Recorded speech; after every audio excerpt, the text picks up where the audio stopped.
Hello. So I've been reading for this vlog and I realized I haven't updated y'all yet. So I'm going to hurry and do that. So hi, welcome to my beginning of the year volume 1 vlog. This is kind of a tradition at this point over the last couple of years. In the month of January, I take all the volume 1s that are still sitting on my TBR and I try to read through as many as I can, and then I talk about them all in a video with you guys. So we're going to do that today. I have 3 that I've read digitally. I'm actually doing a manga spreadsheet this year to help me keep track of things because I feel like my numbers were a little bit off in my tracking this year. So I'm doing it legitimately here and it lets me track some other things. So let's just dive in and talk about the NetGalley reads first. So first up, I have My Lovesick Life as a 90s Otaku. So this one basically slapped me in the face with nostalgia. This is a really sweet and really fun story about a mother reminiscing on the fact that her daughter doesn't have to go through the same hardships that she did as a teen otaku in her time. And it's her kind of grappling with, do I give up who I am to try to fit in? Or do I just embrace myself and live my life and be lonely? And so it's walking that line pretty well, but you're also getting flashes of her in the present interacting with her daughter and how she's not married anymore. And I have an idea as to who that is. And there's a otaku style friend in the past timeline that I think could be a future love interest. So it's going to be really interesting to see where this one goes.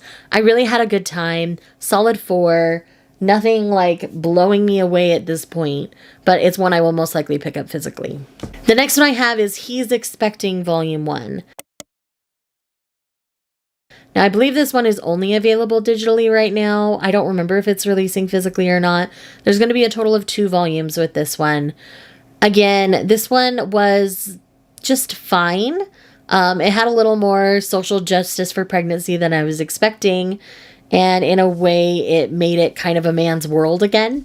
So I think it's very interesting discussions that are happening here. At this point, I'm glad I do not own it physically. I am interested enough to at least purchase the second volume digitally and finish out the story because it's only going to be 2 volumes. The main story is told here, so I think we're just going to get a few more side stories in that second volume. I'm not 100% sure. But anyways, it was just a really interesting take on men naturally becoming able to get pregnant in any kind of relationship, whether it is a homosexual or a heterosexual style relationship or something with a non-binary person.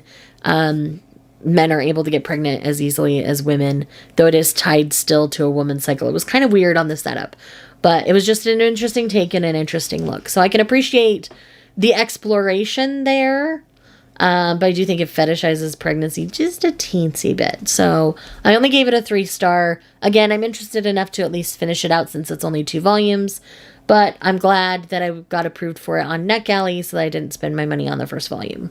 And then the other digital volume I have is Past the Monster Meet Milady. Now, this charmed the pants off of me.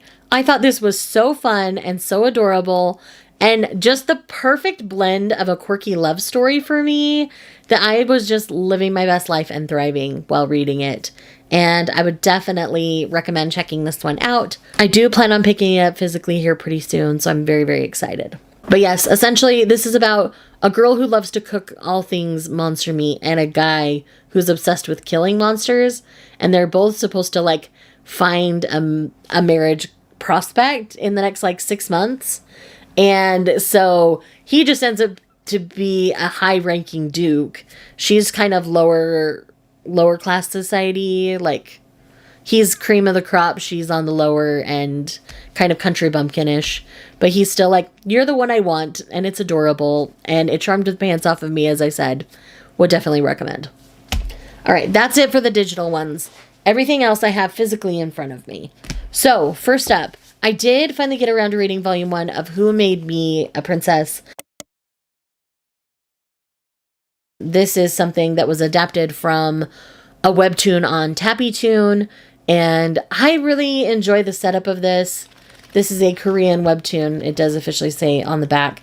Essentially, this woman is isekai'd into this body of a child, and she knows that the child grows up and ends up dying by her father. Like, her father kills her.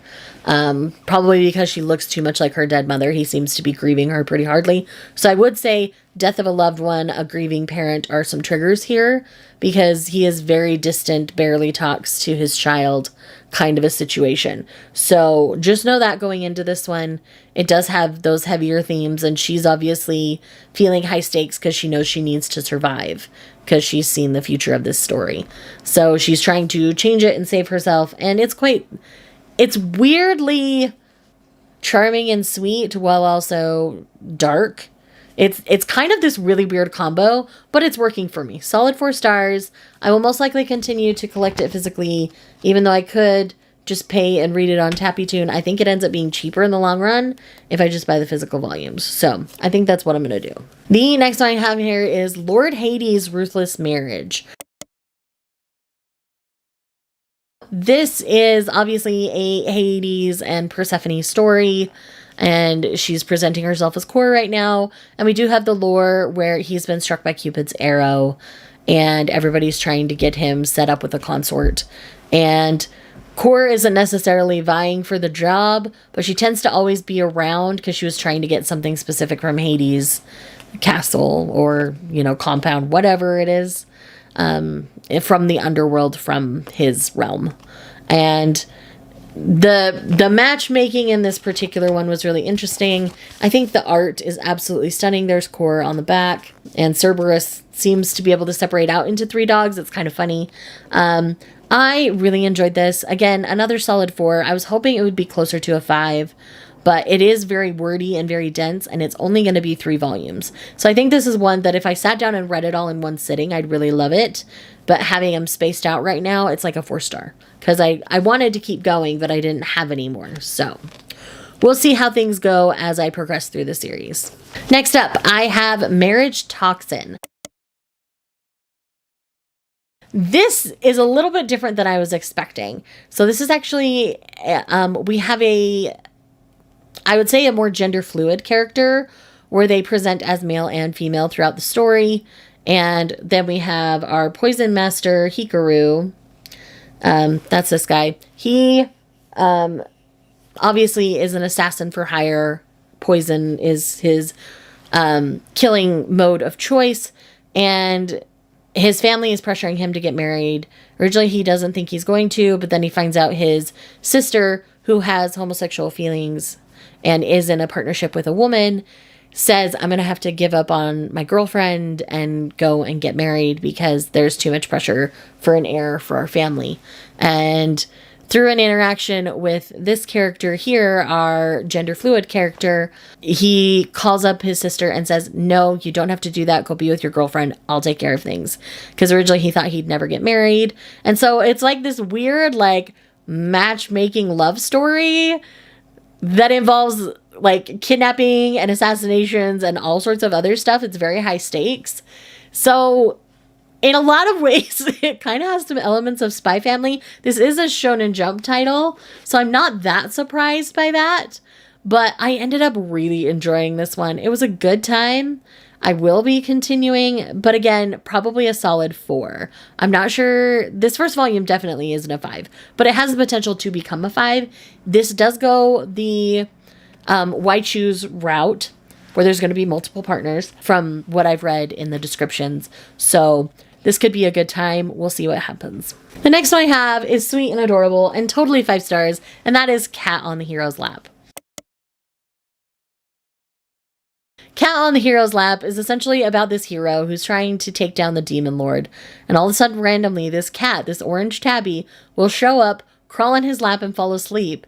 And he's such a good guy. He doesn't have the heart to just yeet the cat away. So he lets the cat sleep there. And he's throwing healing herbs at his friends who are dealing with monsters while the cat sits in his lap. It's just fun and totally bonkers shenanigans. If you like a good cat shenanigan story, or if you like an RPG style story, I think you'd really enjoy this one. It's really fun and really cute, and I really think there's more to the cat. I think they're probably really the demon lord or something, but we don't know that at this point. It's just a cat who likes to be in the hero's lap, and it's adorable and funny. The art is great. I really enjoy the art style. It's just cartoony enough that you can like just go along with it and you don't expect too much from it, and that's kind of the best way to be for me. And then the last one was actually the first volume that I read in the year of 2024, and that is We Started a Threesome. When this was first announced, I was nervous and cautiously optimistic.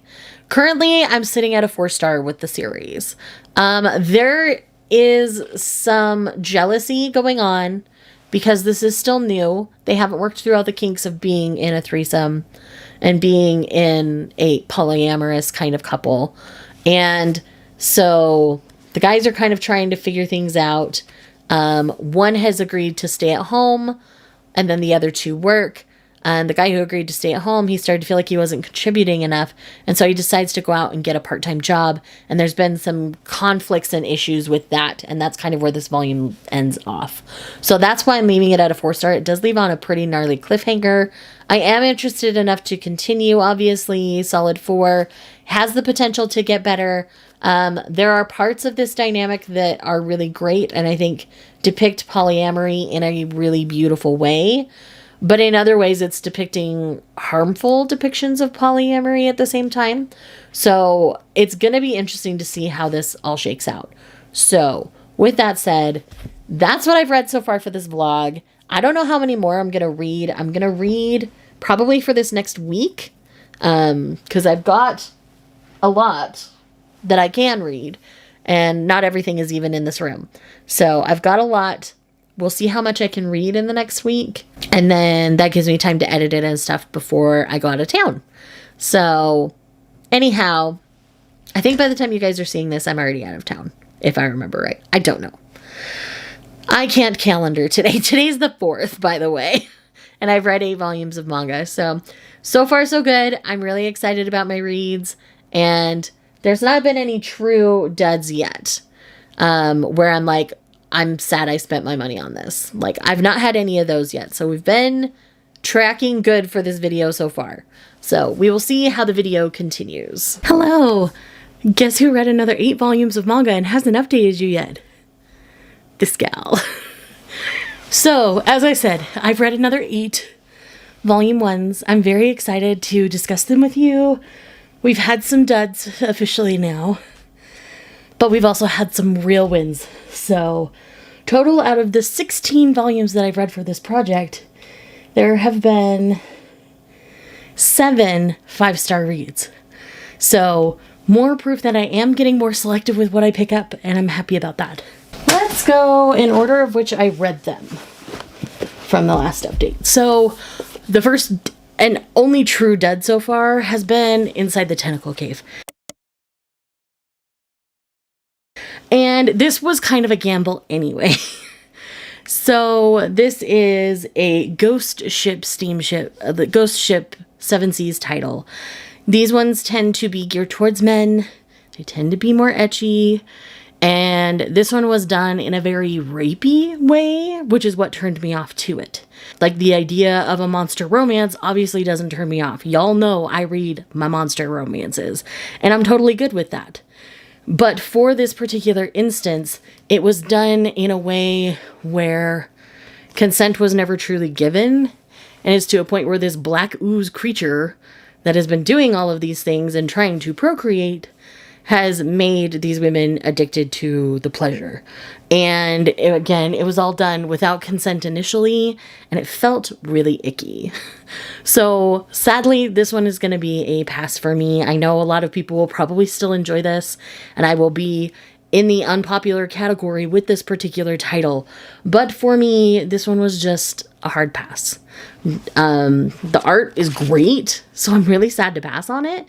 And again, the idea of this would have been great had consent been an option.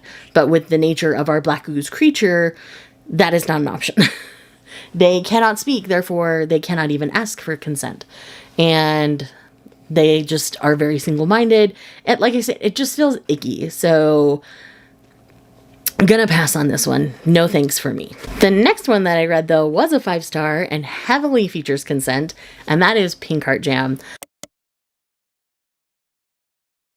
I heard so much about this for so long once it got announced, and I was curious because the art looked absolutely stunning. Now that I actually have it in my hands and I've read it, oh my gosh, it's amazing. I understand the hype now. I'm all about Pink Heart Jam at the moment. Essentially, these two college boys are in the same club. And one, you know, he's the guy here on the cover. He's very mysterious, very aloof, very, I don't give two craps about anybody kind of personality, you would say. But he also works at a kind of brothel, you would say. Basically, it's where you can hire someone for comfort and physical intimacy, but they don't go all the way in those instances. The younger of the two he schedules a time with him just to like talk. It's not so much about the physical parts, even though he starts to enjoy that because he, the blonde hero, our other hero, considers himself bi, not just gay. And so it's a very interesting thing here, and I really like what's going on. I'm really happy with the direction of it. Again, consent is very much a part of the story, and consent must be given, all those kinds of things. And so it's done in a really great way. So yes to Pink Heart Jam. Next up here, I have Gold Kingdom and Water Kingdom. This is a standalone josei series. It's almost 300 pages, so it's a little on the chunky side.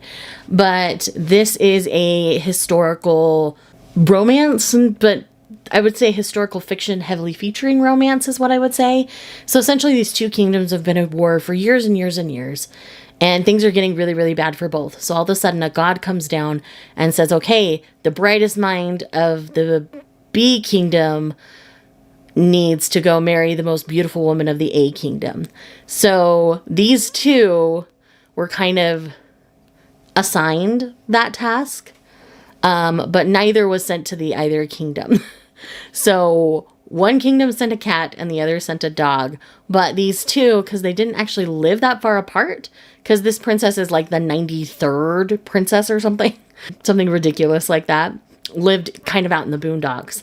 And he was just kind of like over the hill, over the mountain. And so there's an instance where they cross paths and they have to kind of fake play the part that they're supposed to be playing anyway. It's done in a really cute and charming way. I loved everything about this, and I would highly recommend picking up this standalone. Already, I think this will be on my best of 2024 list, and that's saying something because there are parts of this that are already starting to live rent-free in my head, and I love it.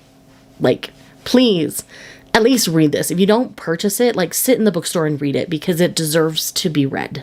The next one I have here is Tokyo Babylon Volume 1 by Clamp. This is one of the Clamp titles I had never gotten around to reading or collecting because when I got into manga, Tokyo Babylon was a lot harder to get your hands on. Now, Yen Press is kindly re-releasing these volumes. They're really well made. It's only going to be about 7 volumes from what I understand. But already I'm intrigued by the story because it's got almost like a BL element to it, but one is the side of light and one is the side of the dark. And then there's our light person's sister kind of inserting herself and trying to make things happen for them.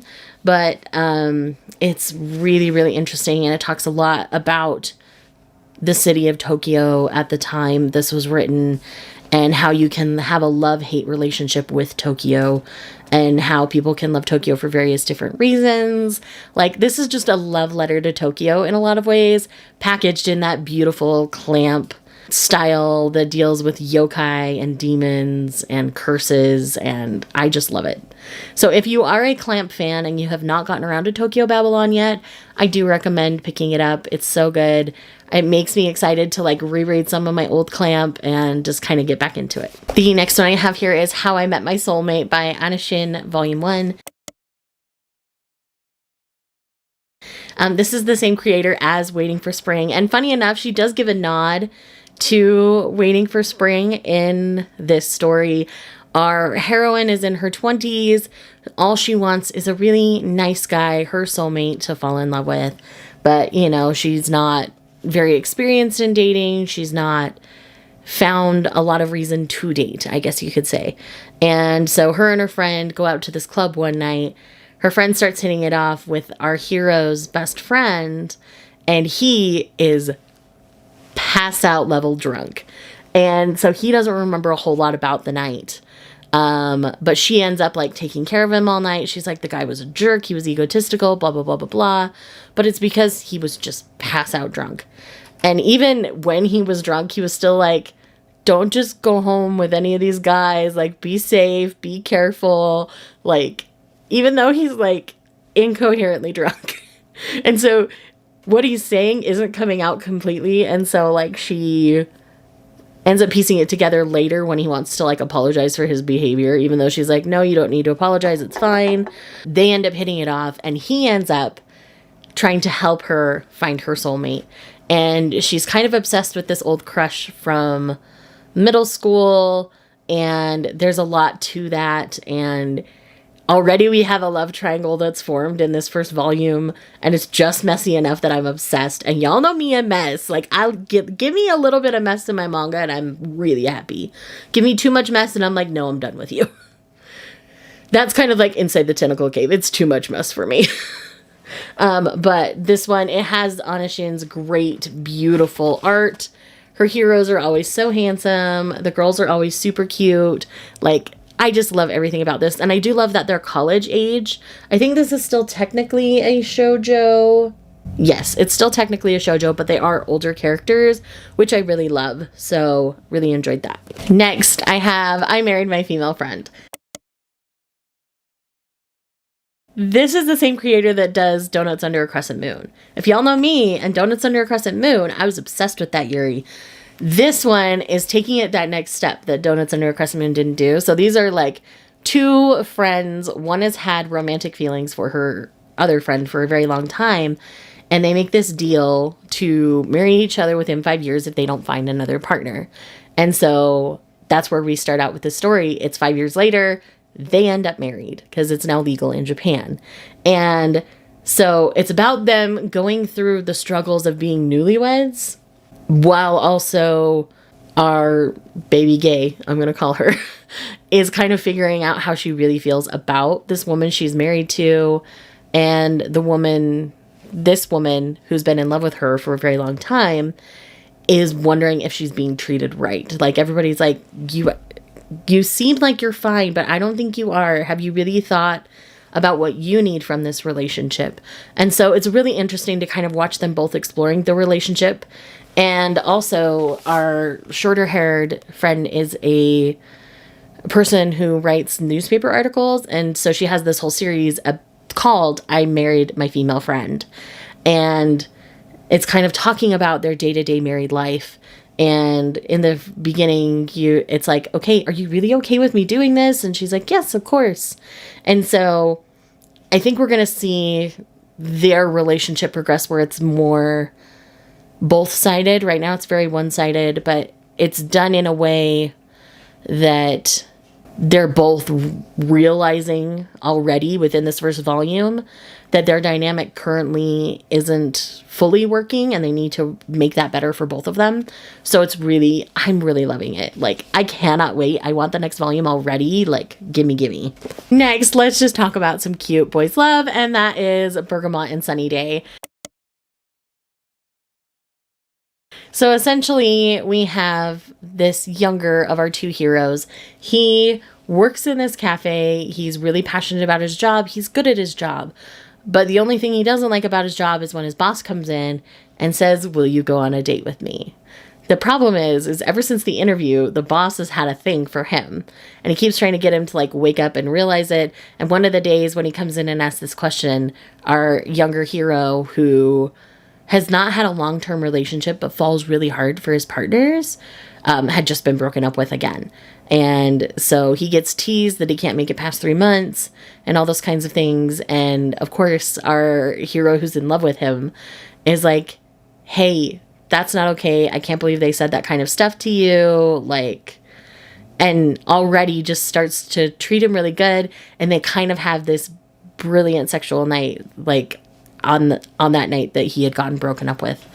And so the boss is like, I'm afraid I took advantage of you. I'm sorry. And he's like, no, you didn't do that. We were both consenting adults. And it's really sweet to watch their relationship grow and blossom. And they both work through their own insecurities together.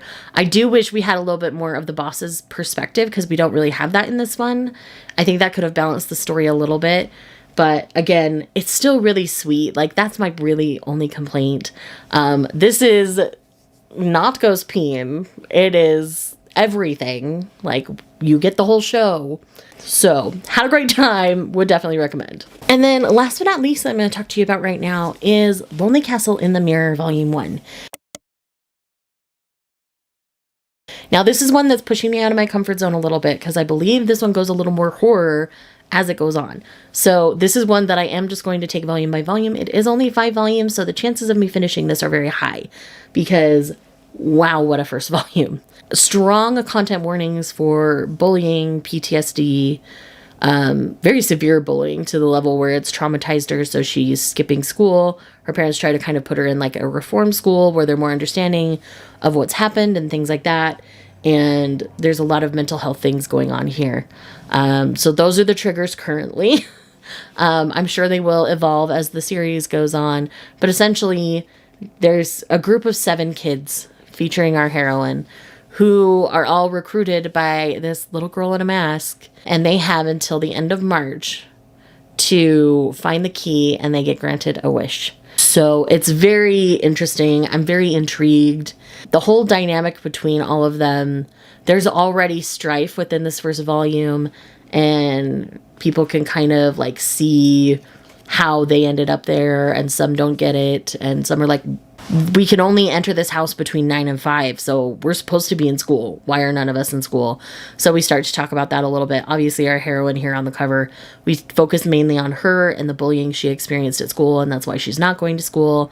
Like, her parents understand, and they're really trying to help her work through it, but at the same time, they're kind of reaching their breaking point. So it's going to be really interesting to see how this one evolves. This is based on a novel by Mitsuki Tsuchimura, which I've heard amazing things about. So if I end up loving the manga series, I think what I'm going to do is also read the novel and see how directly it compares, to see if I needed the visual format of the manga to fully understand things when it's a work in translation.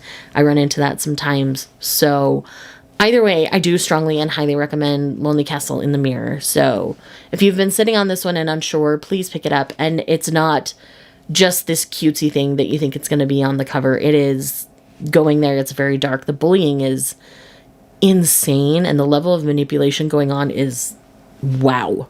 Just wow.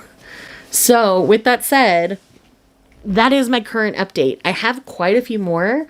I'm going to read for a couple of more days, because I want to get this like done and ready to go for you before I'm traveling, because I will most likely be traveling when you actually see this. If I remember my schedule right, I have a few things I need to get up to you before that. So that is where we're at right now. 16 volumes in to the year of 2024. And I'm pretty dang happy with what I've been reading manga-wise. My books have also been great, but we're going to talk about that in a different video. So I think you see that one before this one, actually. So if that's live, that will be up in the corner. Anyways, my battery's dying. I really need to go. Bye-bye. Hello. So I am here for the final clip for this vlog. So I decided to read 4 more volumes. I have a lot more volume 1s. So if you want a part 2, like in February, of all my volume 1s, because I still have a ton, please let me know down below. I'd be happy to put that in my schedule for you. So just let me know what you're thinking. Real quick, I'm going to talk about the one that I left downstairs because I am too tired to go grab it. And that is Heart Gear Volume 1. Now, this was one of my favorites that I've read out of all of these. This one is really sweet. We're following a young girl who essentially lives in a world with a bunch of androids now. Kind of like The Country Without Humans. So there was this baby dropped on the doorstep of these AI, and then it's like 10 years in the future. So she's still young, and they come across this really weird, they call them gears, and completely custom. No one knows where they came from. And he has to kind of find his purpose. And he finds that purpose in this first volume. And then we see him shed his big shell, and then he looks like the guy on the cover here. So it's really interesting so far. It's really sweet. I'm really excited to see where this one's going to go. So I will definitely be picking up more Heart Gear. So if you have been sitting on this one, I would highly recommend checking it out. The next one I have here is at least a partial reread. I might have reread the whole thing.